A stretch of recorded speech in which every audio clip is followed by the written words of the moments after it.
Did you know that it's possible to fly VFR in a small plane from the west of New York through the centre of Manhattan and out the other side? I didn't, but I saw a video by a pilot called Bruno on his YouTube channel. Now I know it's possible because I've seen it demonstrated. So join me as I try out a special VFR route through the New York skyline and over LaGuardia. Obviously in X-plane. Don't forget to like and subscribe if you enjoy this video. Let's get set up here. Right.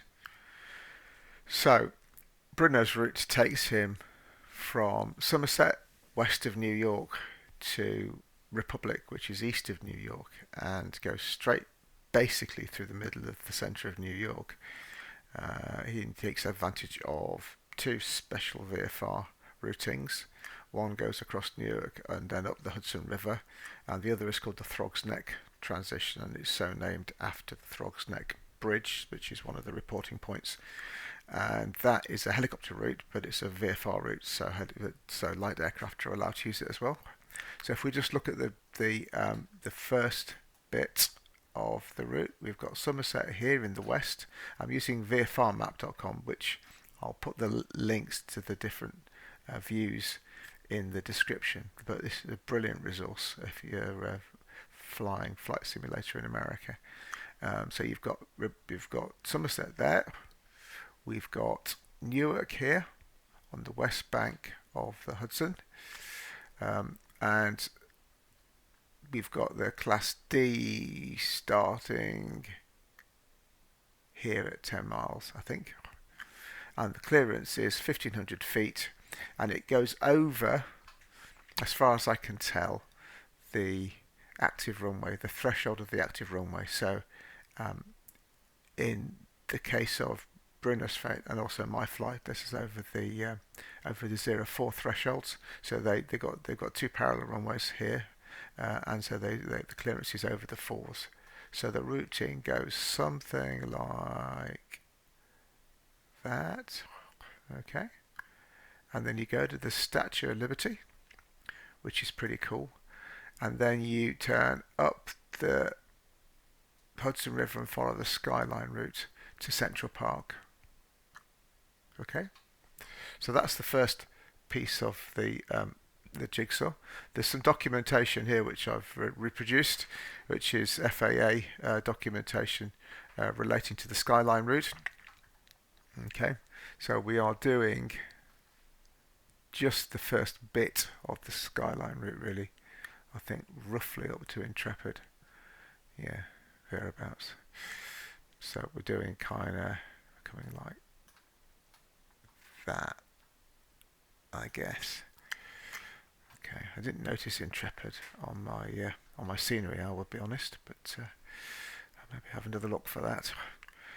So also on VFRmap.com you can display the helicopter routings. All right, so the routing brings you from the Hudson River, which is over here, across Central Park, which is there. Look, they have North Tip, which is the north tip of Roosevelt Island, which is in the East River, and then you aim more or less for the air traffic control tower of LaGuardia, 1,500 feet, remember, and then we're going to the Throg Neck Bridge, which is here, and we're going South Stanchion, which is this side. All right, and then we're following the Republic routing, which takes us down and that way. All right, so let's just get myself orientated. So we come out of LaGuardia, that's the Throg Neck Bridge there, so we've come like that, and we go down there, and then we are going kind of that way to Republic, which is here. And I actually did a sort of long right base for this runway here, whose number I can't remember. So that's the routing.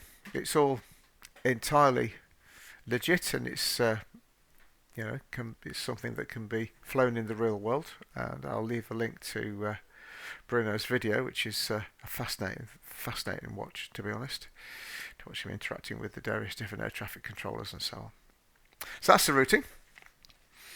I guess the time for talking is over, and we should get on with it.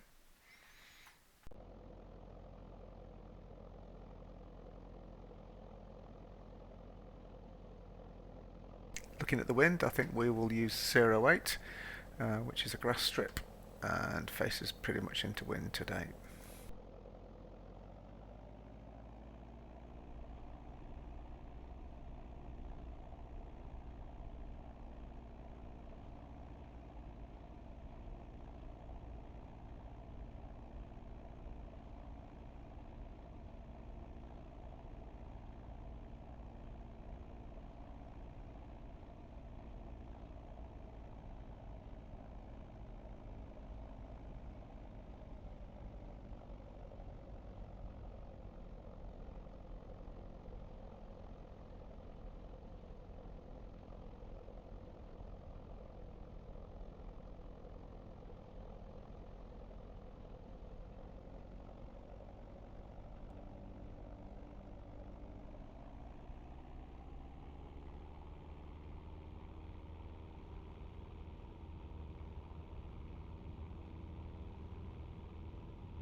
In the distance, just about see the Hudson River through the mist, and just start to see the skyscrapers of Manhattan.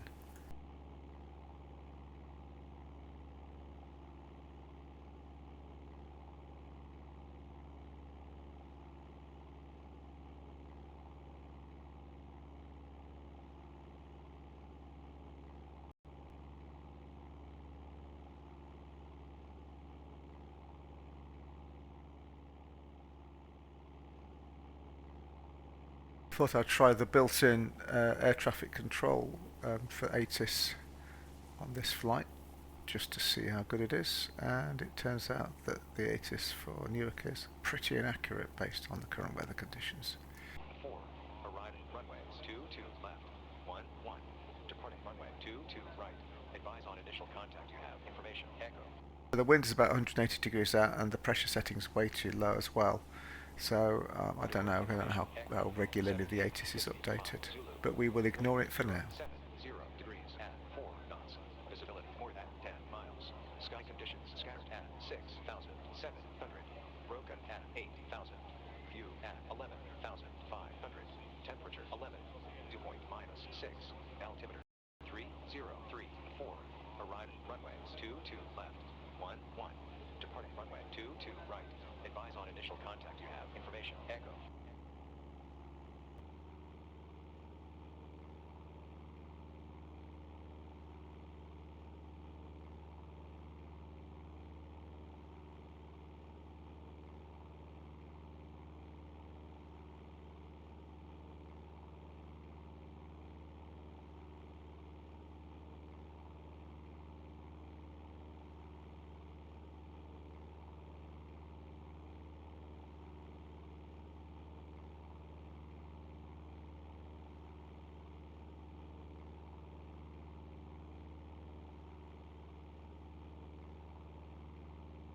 We can see Newark ahead of us now, and the Skyline is really beginning to build.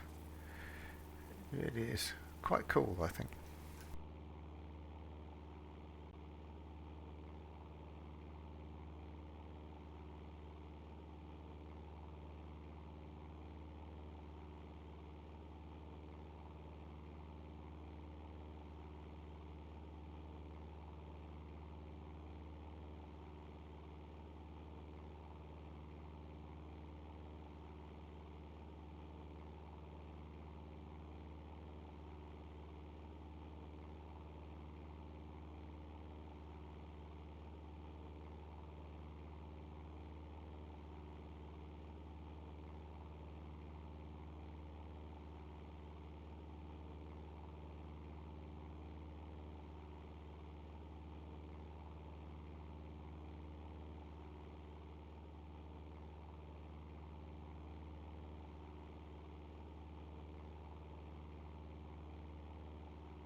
Over the falls.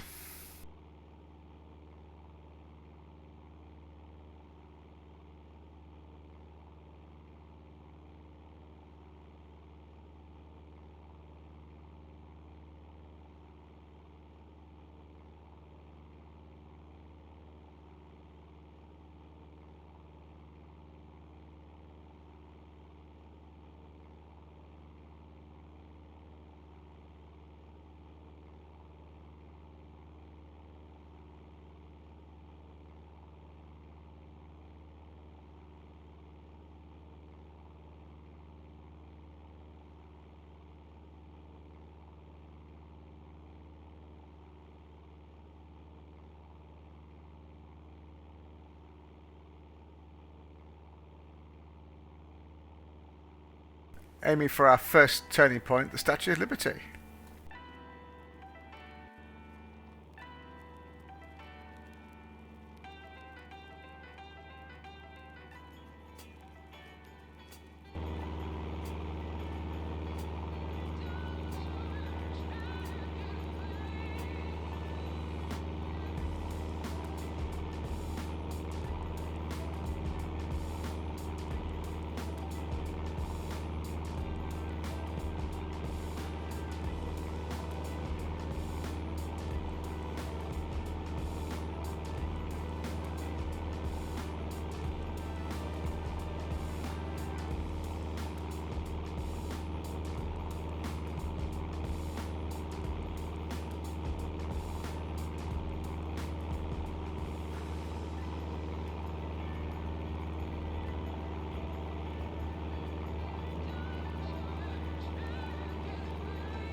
And following the Skyline route up the Hudson River. Uh, yeah, I think it looks very realistic. There are, I noticed, one or two-dimensional skyscrapers, but apart from that, I think it looks pretty good. I've tried it at night as well, and it looks amazing at night. I'll post that as a separate video.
So now we turn east over Central Park, aiming for the north tip of Roosevelt Island, and we join the Throg's Neck transition.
Ahead you can see the control tower of the Guardia. I do slightly miss it because of the wind, but you're supposed to fly over the top of the tower.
The Throg's Neck Bridge is the second bridge that you come to, and we're going over the south stanchion of it, which is where that block of flats is.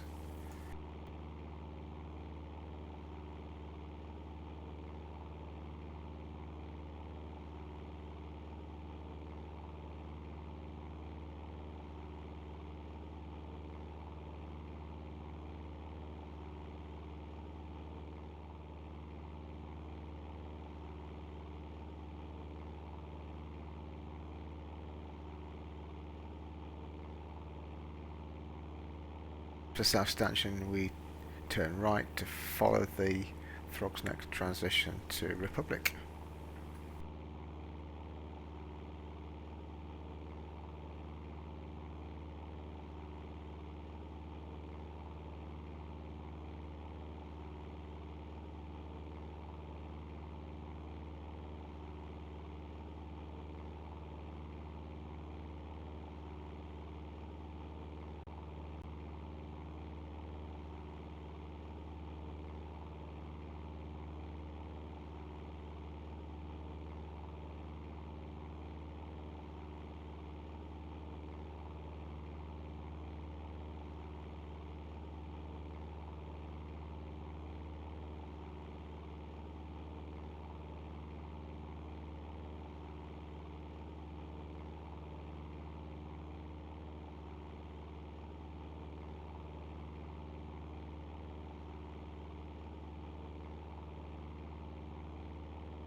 130 degrees at 6 knots. Visibility more than 10 miles. Sky conditions scattered at 5,700. Interesting, the 80s has caught up by the time we get to Republic, so we're coming into land on runway 14. Altimeter 3018. Arriving runway 14. Departing runway 14. Advise on initial contact. You have information. Foxtrot.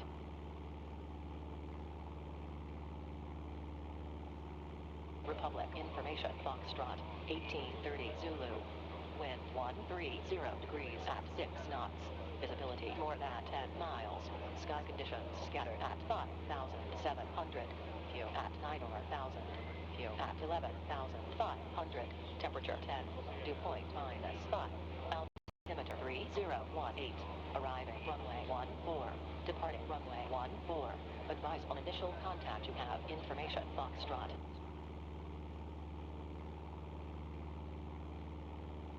Republic information. Foxtrot. 1830 Zulu. Wind 130 degrees at 6 knots. Visibility more than 10 miles. Sky conditions scattered at 5,700. View at 9,000. View at 11,500. Temperature 10. Dew point -5. Altimeter 3018. Arriving runway 14. Departing runway 14. Advise on initial contact. You have information. Foxtrot.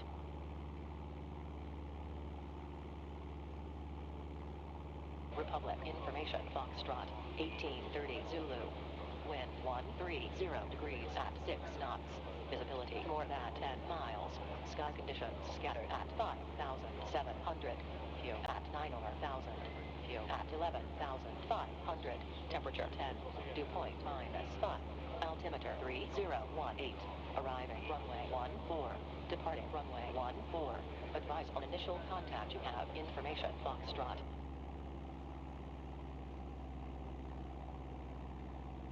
Republic information. Foxtrot. 1830 Zulu. Wind 130 degrees at 6 knots. Visibility more than 10 miles. Sky conditions scattered at 5,700. View at 9,000. View at 11,500. Temperature 10. Dew point -5. Altimeter 3018. Arriving runway 14. Departing runway 14. Advise on initial contact. You have information. Foxtrot.